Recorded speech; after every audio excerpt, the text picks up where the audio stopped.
Okay, well, it's been quite a while since I've posted. Um, kind of allowed myself to get distracted, and when I work, I just get on it and wear myself out instead of actually stopping and taking some video footage and recording where I'm at. But this is the other side of the house. Um, got much more footage demoing out the first side, getting everything taken out. This side over here, I had family come down or come over and down, whatever you want to call it, and help me. And we managed to make a lot of progress in a reasonably short period of time, getting all the demo work done. As you can see, we are down to dirt. That's the main sewer line going through the house, going over to the other side.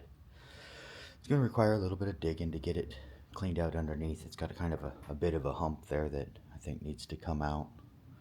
Got water supply line back here in the corner. Obviously gas lines. You can see quite a bit of progress here. Take up here, you can see in the sill plate where it is a little just crumbling underneath it and wavy. That obviously is all part of what's coming out and getting replaced. Come around towards the back of the house to the old sink drain, or technically the sink vent. It kind of was a very, I don't know how it could have possibly drained and vented in the same one. It just the drain was so high that it had to come up quite a ways to get to the actual drain. So it had like a 8-inch P trap that it went down and came back up. So it was quite a bit. But you can see over here in the back where the dirt was. I'm assuming that some animal had at some point decided to get comfy back here.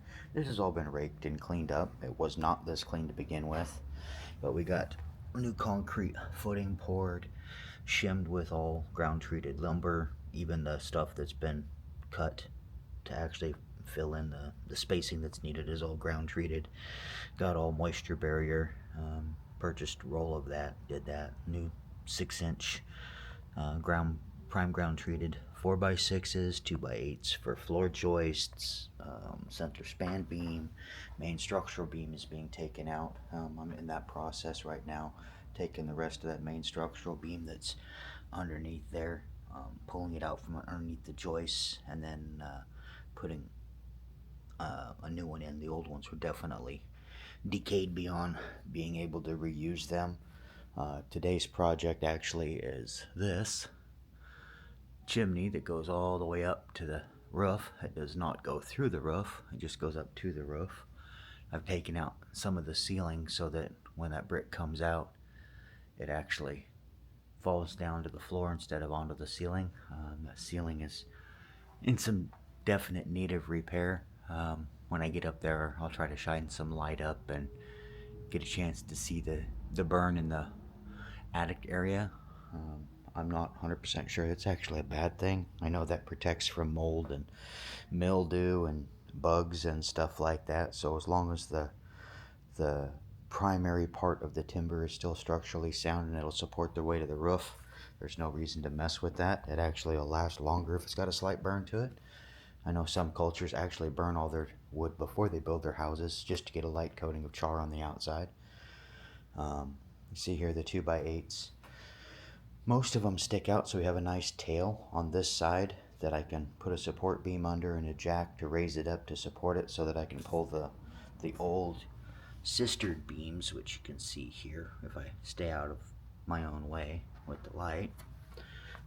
You can see here where, one ends and the other one kind of takes over. I'll obviously have to butt them up and do some blocking in between. Old doorway that will end up getting framed up. Previously I talked about the having to put bottom boards in the wall, and these bottom boards here are being put in because the old floor joists were 24 on center, and the walls in the studs in the load bearing wall is also 24 on center, so they did not have a bottom board in the wall. They had them just right on the joists. But current building standards is 16 on center, And for the span that we have to span and everything, it has to be 16 on center and 2x8s. Otherwise, we'd have to go all the way up to 2x12s and a whole bunch of other steps would have to go into place. So we just went to 16 on center and put a center beam in on the span to make it the most financially responsible rehab and actually be up to code like it's supposed to be.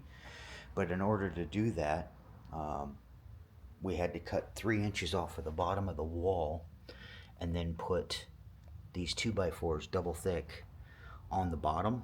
And what that'll do is that'll give, even in the spaces where the studs hit, like for example right here, it hits in between where the joists are at. Well, if I had not done that, there would be nothing under that stud. It literally would just be hanging in air.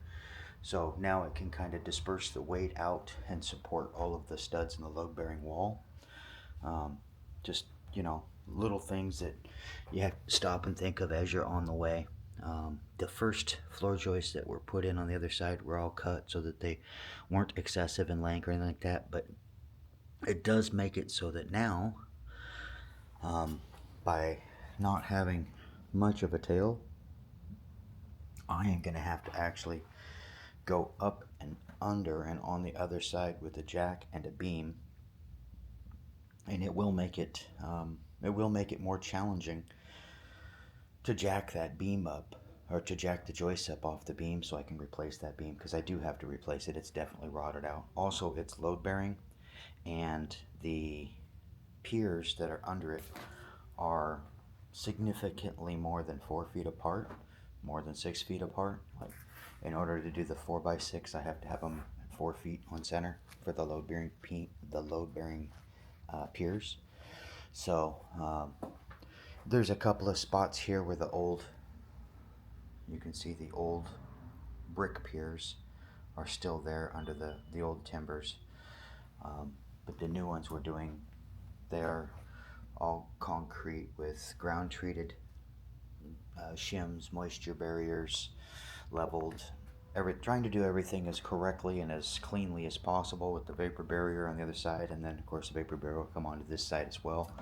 I know you could see the PEX hot and water piping here. That's got to come over to the kitchen that'll be on this side, so it's all tied in on the other side of the house where all the rest of the plumbing is at, and then the kitchen will end up being back over here again. So I just needed to run the supply lines for the sink and the refrigerator. Yeah, that's basically where we're at. I need to trim around the chimney on this side a little bit more so that it has room for the bricks to fall all the way around. I went online to Vevor and I bought one of their roto hammers. The purchase price for a roto hammer from them was less than the price of 2 days of rental of a roto hammer through one of the big box stores that's local. And I know that the quality of the equipment probably is not the same, but if this takes me a week, or I decide I want to break up more stuff, or I want to replace the sidewalk in the front, or the walkway, not the sidewalk, but the walkway between the sidewalk and the front porch, like the roto hammer, it's mine. I can use it multiple times. Worst case scenario, it could always get, thrown in a garage sale or something when it's done, or just have the tool if it's needed in the future.